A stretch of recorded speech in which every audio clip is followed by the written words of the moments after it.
is also the pineal. So this is going to impact your hormonal glands too. And there's a lot of talk about the pineal gland. Christoph might actually know more about it than myself, and maybe people here do. I was very interested in a while ago. My research has gone away from that. But one thing is that, oh, this is perfect, actually, this image. Can you see my mouse? Yeah. Okay. So I talked about the head diaphragm. This is the head diaphragm. It even looks like a diaphragm, doesn't it? That's why it's a diaphragm. And this is the scalp diaphragm. Okay. So it's like the dark blue. Yeah. And it goes outside. So you can see here, even on the skull itself, can you see this ridge on the inside and on the outside? Yeah. So there's a continuity between the connective tissue and then the ridges on the inside and the outside of the skull. And then this bony protuberance on the outside is where the muscles on the outside attach into and pull it out from here and here. So it's all a continuity. And this is the head diaphragm, the tentorium, which becomes this part of the cranial base and becomes basically this is your eyes. So under your eyes and your nose. Okay. Go a moment back to the eyes so people have a clear understanding where. Yeah. So the eyes are going to be here. So this is your forehead and your nasal sinus. Okay. And so your eyes are going to be like around here on the outside of this. Okay. And this is your nose. So this is your nasal airway. So the air is going to come in through here. And people don't, pay enough attention that you have this huge amount of air above the roof of your mouth that goes up almost between your eyes. Okay. And what we're working with is this diaphragm is the main head diaphragm, right? And the pineal gland sits pretty much right on top of it.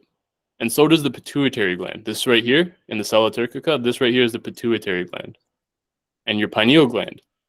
And it sits right on top of where the tentorium is. So this also mirrors what we would see in the main thorax. So in your main thorax, if this was your diaphragm, this would be where your heart is, because your heart sits right on top of your main diaphragm. So this as above, so below connection. Your heart sits and connects, literally, it connects right into your main diaphragm, and you have the vena cava and everything running up and down. So that's where it connects into the main body. But if you're somebody who's interested in the pineal gland and these sorts of experiences, one thing for sure, if we want to clean out any glands or make sure that they're working properly, they require a rhythmic force.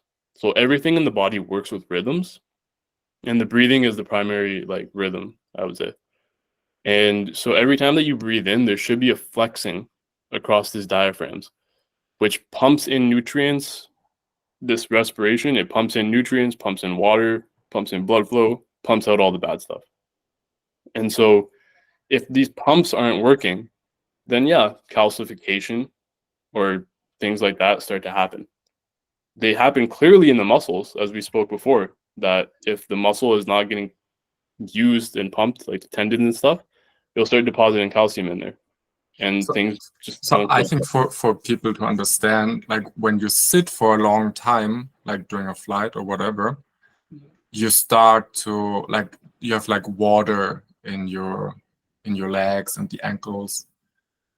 And when we walk, we have this muscle pump that helps to bring the lymphatic liquid back up to the heart.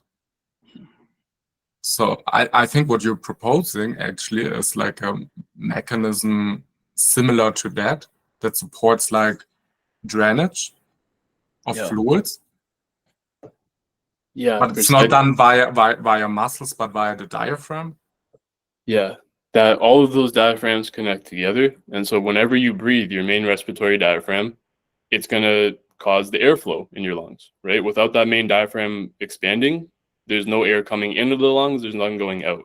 There's going to be none of that exchange of carbon dioxide and oxygen. It needs that pumping action for the system to function.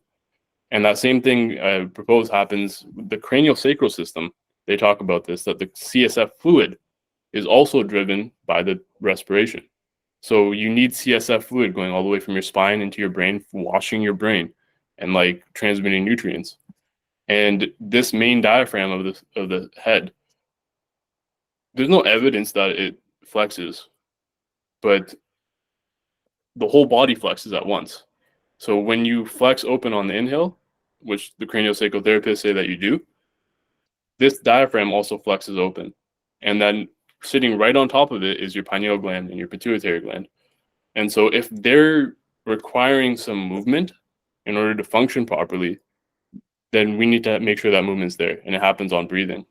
Same goes with the thyroid gland, thymus.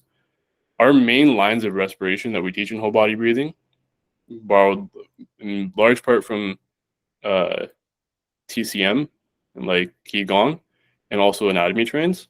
They also go right over all of your major hormone glands, as if your hormone glands are expecting that there's going to be some sort of rhythmic massage to massage these glands so that they're functioning properly.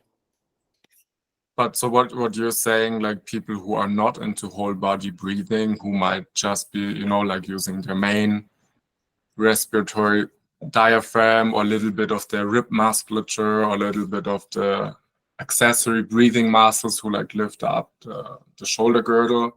Yeah. They're only getting maybe 10% of like this motion here from this diaphragm or like the head diaphragm. Like they are missing out on a lot of action that can play with their powerful glands. Yeah. That you said something really interesting there, which is very important. That when we talk about this beauty and development and everything, the people that are already well developed, they can't tell you what they're doing.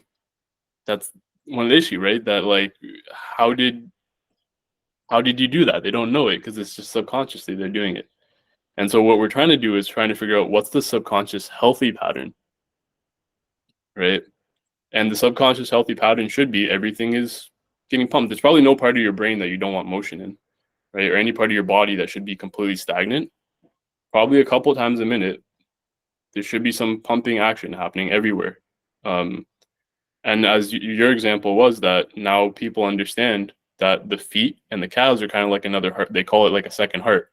Is that every single step, it pumps back up, right? It happens everywhere in the body. These pumps are active everywhere in the body, those 7 diaphragms. And with the Qigong and Tai Chi, we're pumping them, and that's what keeps everything flowing properly through the body and allows it to open.